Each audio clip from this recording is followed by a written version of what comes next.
కార్తీక మాసంలో ప్రతి ఒక్కరూ భక్తి శ్రద్ధలతో పూజ చేస్తారు. అయితే కార్తీక మాసంలో ఎటువంటి పూజలు చేయాలి, ఎలా చేయాలి, ఎటువంటి నియమాలు ఆచరించాలనేటువంటి విషయానికి వచ్చేటప్పటికి కార్తీక మాసంలో ప్రతి ఒక్కరూ ఆచరించిన విషయాలు ఒక 6 ఉన్నాయి. కార్తీక స్నానం. ప్రతిరోజు ఈ మాసం స్నానం ఆచరించాలి. ఆ స్నానం కూడా ఎలా అంటే పుణ్య నదులలో గంగా, యమున, గోదావరి, కృష్ణ, కావేరి వంటి పుణ్య నదులు కావచ్చు.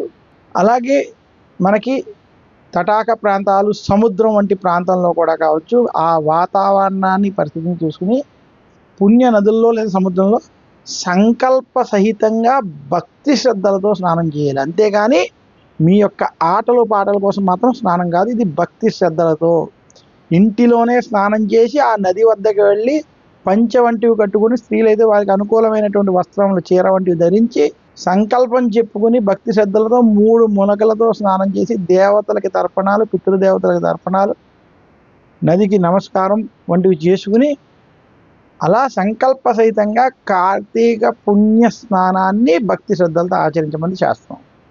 ఇంకా కార్తీక మాసంలో స్నానం తర్వాత చేయవలసినటువంటి విషయం దానం, దీపదానం, లేదా మీకు తోచినటువంటి ఆహార పదార్థాలు, ముఖ్యంగా నవధాన్యాలు కావచ్చు, అన్నము కావచ్చు, లేదా కూరగాయలు కావచ్చు, ఇటువంటివి ఏవైనా కూడా దానం ఆచరించడం ఉత్తమం. సువర్ణ దానం, గోదానం, భూదానం వంటి షోడశ దానాలకు సంబంధించినటువంటి ఏ దానం కూడా ఆచరించుకోవచ్చు.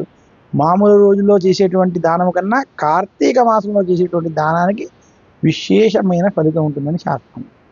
అలాగే స్నానం, దానము, జపము, తపం. జపము, తపం వంటివి ఈ మాసములో ఆచరించడం వల్ల విశేషమైనటువంటి ఫలితం ఉంటుంది.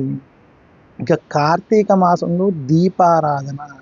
కార్తీక మాసంలో ఇంటిలో కానీ, తులసి కోట వద్ద కానీ, గోశాలలో కానీ, సన్యాసాశ్రమంలో కానీ, అలాగే ఆలయాలలో కానీ, ఈ ఆలయం ఆ ఆలయం అనేటువంటి భేదము లేకుండా నువ్వుల నూనెతో కానీ, ఆవు నీటితో కానీ, లేదా కొబ్బరి నూనెతో కానీ మీకు వీలు పడినటువంటి నూనెతోటి అక్కడ దీపాలను వెలిగించడం చేత, ఆలయాల్ని శుభ్రంగా ఉంచడం చేత మీకు విశేషమైనటువంటి పుణ్యఫలం లభిస్తుంది.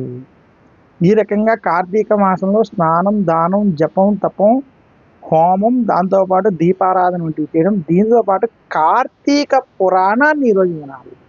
కార్తీక మాసంలో కార్తీక పురాణం, అష్టాదశ పురాణాలు, లేదా కనీసం కార్తీక పురాణం వంటి పురాణ పఠనం ఆచరించడం చేత వారికి కార్తీక మాస పుణ్యఫలం లభించి తెలిసి కానీ తెలియక కానీ పాపము నశిస్తాయి.